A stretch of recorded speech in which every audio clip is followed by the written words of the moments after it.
Hello students. आज हम बात करेंगे लिमिट टेस्ट ऑफ क्लोराइड की, जो है special diploma in pharmacy students के लिए। चलिए शुरू करते हैं। लिमिट टेस्ट ऑफ क्लोराइड क्या होता है, उसे पढ़ने से पहले हम जानेंगे लिमिट टेस्ट क्या होते हैं। बेसिकली जो लिमिट टेस्ट होते हैं वो उसमें टू वर्ड्स होते हैं, लिमिट एंड टेस्ट। तो लिमिट का मतलब क्या होता है, जैसे आप समझेंगे किसी भी चीज़ की लिमिट क्या होती है। लिमिट का मतलब होता है कोई एक अमाउंट जो प्रेजेंट है किसी भी सब्सटेंस में, मीन्स उसका नंबर होता है, कोई एक अमाउंट कितनी क्वांटिटी में। तो लिमिट का मतलब है एक रेंज है, एक क्वांटिटी है जो किसी भी सब्सटेंस में प्रेजेंट है, उसे हम बोलते हैं लिमिट। नेक्स्ट आता है टेस्ट। टेस्ट का मतलब क्या होता है, टेस्ट मीन्स कि आप किसी चीज़ को इन्वेस्टिगेट कर रहे हैं, किसी चीज़ को चेक कर रहे हैं, उसे हम बोलते हैं टेस्ट। थर्ड आता है इम्प्योरिटीज़। इम्प्योरिटीज़ का मतलब क्या होगा स्टूडेंट्स, इम्प्योरिटीज़ का मतलब होता है कोई भी वो पार्टिकल जो बाहर से आए और हमारे कंपाउंड में मिल करके उसे अशुद्ध कर दे, इम्प्योर कर दे, दैट इज़ कॉल्ड इम्प्योरिटीज़। तो इम्प्योरिटीज़ का मतलब क्या हो गया, जो फॉरेन पार्टिकल्स होते हैं, बाहर से आने वाले पार्टिकल्स होते हैं, जो हमारे प्रोडक्ट्स के लिए मे बी हार्मफुल हो सकते हैं और हार्मफुल नहीं भी हो सकते हैं, तो उन कंपाउंड्स को हम बोलते हैं इम्प्योरिटीज़।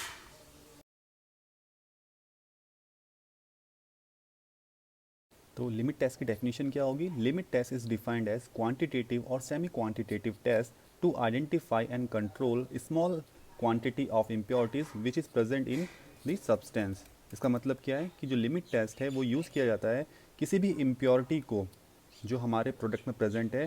क्वांटिटेटिव, क्वांटिटेटिव का मतलब होता है स्टूडेंट्स क्वांटिटी में, कितनी क्वांटिटी में वो हमारे प्रोडक्ट में प्रेजेंट है, उसको निकालने के लिए जो मेथड यूज़ किया जाता है उसे बोलते हैं लिमिट टेस्ट। अब आता है importance of limit test. Limit test की इंपॉर्टेंस क्या क्या है, ये लिमिट टेस्ट के यूजेस क्या क्या हैं। तो जो लिमिट टेस्ट है इसका जो पहला इंपॉर्टेंस है वो होता है हार्मफुल जो अमाउंट होती है इम्प्योरिटीज़ की उसको डिटेक्ट करना। मींस जो भी इम्प्योरिटी है उसका कितने अमाउंट में प्रेजेंट है हमारे कंपाउंड में, उसको डिटेक्ट करने के लिए लिमिट टेस्ट यूज़ किया जाता है। दूसरा, जो भी इम्प्योरिटीज़ है वो अवॉइडेबल और अनअवॉइडेबल। अवॉइडेबल का मतलब होता है कि कुछ इम्प्योरिटीज़, कुछ परसेंट तक इम्प्योरिटीज़ को अवॉइड किया सकता है, मींस वो हमारे प्रोडक्ट को नुकसान नहीं पहुंचाती है, तो उसे बोलते हैं हम अवॉइडेबल। तो अवॉइडेबल एंड अनअवॉइडेबल, अनअवॉइडेबल का मतलब है कि वो क्वांटिटी जो हमारे प्रोडक्ट को नुकसान पहुंचा रही है उसे बोलते हैं अनअवॉइडेबल। तो avoidable and unavoidable amount of impurities को निकालने के लिए भी लिमिट टेस्ट का यूज़ किया जाता है। ये होते हैं इसके इम्पॉर्टेंस।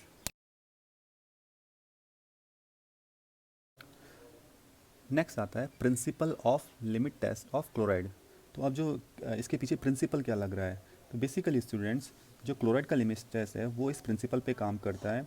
जो सॉल्युबल क्लोराइड है, जो सॉल्युबल क्लोराइड है उसकी रिएक्शन होती है सिल्वर नाइट्रेट के साथ नाइट्रिक एसिड की प्रेजेंट में, जिसकी वजह से सिल्वर क्लोराइड बन जाता है। और इस सिल्वर क्लोराइड बनने की वजह से ही टर्बिडिटी दिखाई देती है। टर्बिडिटी का मतलब होता है धुंधलापन। तो आपको जो सॉल्यूशन होगा उसमें धुंधलापन दिखाई देगा। चलिए इसकी रिएक्शन देखते हैं कैसे बनेगी।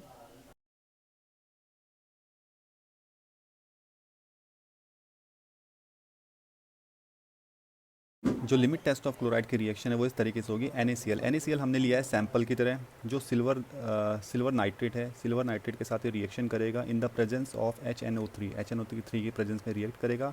रिएक्ट करने के बाद ये सिल्वर है ये क्लोराइड के साथ बॉइंड हो जाता है और जिसकी वजह से ये सिल्वर क्लोराइड में कन्वर्ट हो जाता है। और साथ में जो हमारा कंपाउंड बचता है वो बचता है सोडियम नाइट्रेट, NaNO3। तो याद रखिएगा जो धुंधलापन आता है, जो टर्बिडिटी आती है, इसी सिल्वर क्लोराइड की वजह से आती है। Procedure of limit test of chloride. अब जो प्रोसीजर होगा इसको स्टार्ट करने पे हमें जो हमारा सॉल्यूशन है उसको टू पार्ट में डिवाइड करना होगा। पहला जो पार्ट होता है उसे हम टेस्ट सैंपल बोलते हैं। सेकंड पार्ट को बोला जाता है स्टैंडर्ड कंपाउंड या स्टैंडर्ड सैंपल। टेस्ट सैंपल वो सैंपल होता है जिसकी इम्प्योरिटीज़ हमें चेक करनी है या जिस पे हमें लिमिट टेस्ट करना है।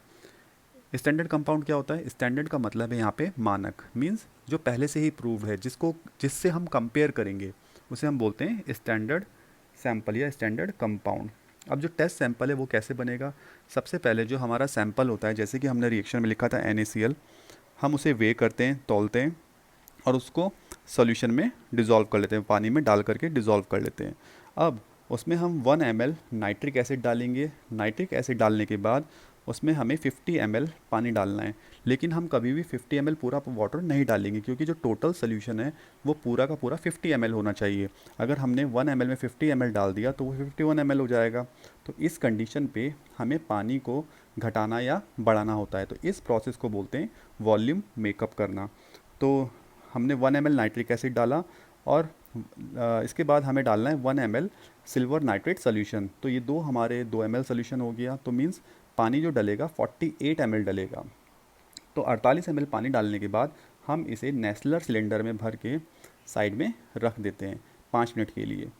अब हम बनाएंगे स्टैंडर्ड कंपाउंड या स्टैंडर्ड सैंपल। स्टैंडर्ड सैंपल बनाने के लिए हमें क्या करना होगा, हम 0.05 W/V सोल्यूशन लेंगे सोडियम क्लोराइड का, और उसमें से हम 1 ml लेकर के नेस्लर सिलेंडर में डाल देंगे। नेस्लर सिलेंडर वो ग्लासवेयर होता है या वो एपरेटस होता है जिसका यूज़ हम लिमिट टेस्ट परफॉर्म करने के लिए करते हैं। आपने लैब में भी देखा होगा, टेस्ट ट्यूब की तरह होता है, लेकिन टेस्ट ट्यूब से काफ़ी बड़ा और विड्थ में भी बड़ा होता है और ट्रांसपेरेंट होता है, और बेसिकली ग्लास का बना हुआ होता है। तो 1 ml 0.05 W/V NaCl सोल्यूशन लेने के बाद उसमें हम 1 ml नाइट्रिक एसिड डालते हैं और 1 ml silver nitrate solution add कर देते हैं, और उसका वॉल्यूम मेकअप कर देते हैं 50 ml तक। मींस इसमें भी 50 ml, इसमें भी 1 2 और 3 मतलब 47 ml आपको पानी डालना होगा। तो पानी डालने के बाद 47 ml पानी डालने के बाद इसको भी हम 5 मिनट के लिए साइड में रख देते हैं। आफ्टर 5 मिनट्स, 5 मिनट बीत जाने के बाद हम दोनों टेस्ट और स्टैंडर्ड को कंपेयर करते हैं। कंपेयर करने पे हम देखेंगे इसकी रीडिंग क्या आती है। लिमिट टेस्ट परफॉर्म करने के बाद हम उसकी ऑब्जर्वेशन करेंगे। ऑब्जर्वेशन का मतलब होता है हम उसे चेक करेंगे कि हमारा जो सैंपल है वो पास हुआ है या फेल हुआ है। तो इसके लिए जो भी हमारा टेस्ट सैंपल है हम उसे स्टैंडर्ड से कंपेयर करते हैं। अगर टेस्ट सैंपल की टर्बिडिटी मीन्स धुंधलापन, वो कम आएगा स्टैंडर्ड से या बराबर आएगा स्टैंडर्ड से, तो वो टेस्ट आपका पास है, वो लिमिट टेस्ट आपका पास है। अगर टेस्ट सैंपल की टर्बिडिटी स्टैंडर्ड से ज़्यादा आ रही है, मीन्स उसका धुंधलापन ज़्यादा आ रहा है, वो ज़्यादा गाढ़ा दिख रहा है, तो वो टेस्ट फेल हो जाएगा। तो इसे बोलते हैं ऑब्जर्वेशन। तो आई होप ये आपको समझ में आया होगा लिमिट टेस्ट ऑफ क्लोराइड। अगर आपको कोई भी इससे लेकर क्वेश्चन है तो मुझे कमेंट बॉक्स में ज़रूर लिखिए, हम उसका ज़रूर आंसर देंगे। तब तक के लिए सब्सक्राइब कीजिए हमारे चैनल दी फार्मा पाठशाला को। Thank you so much.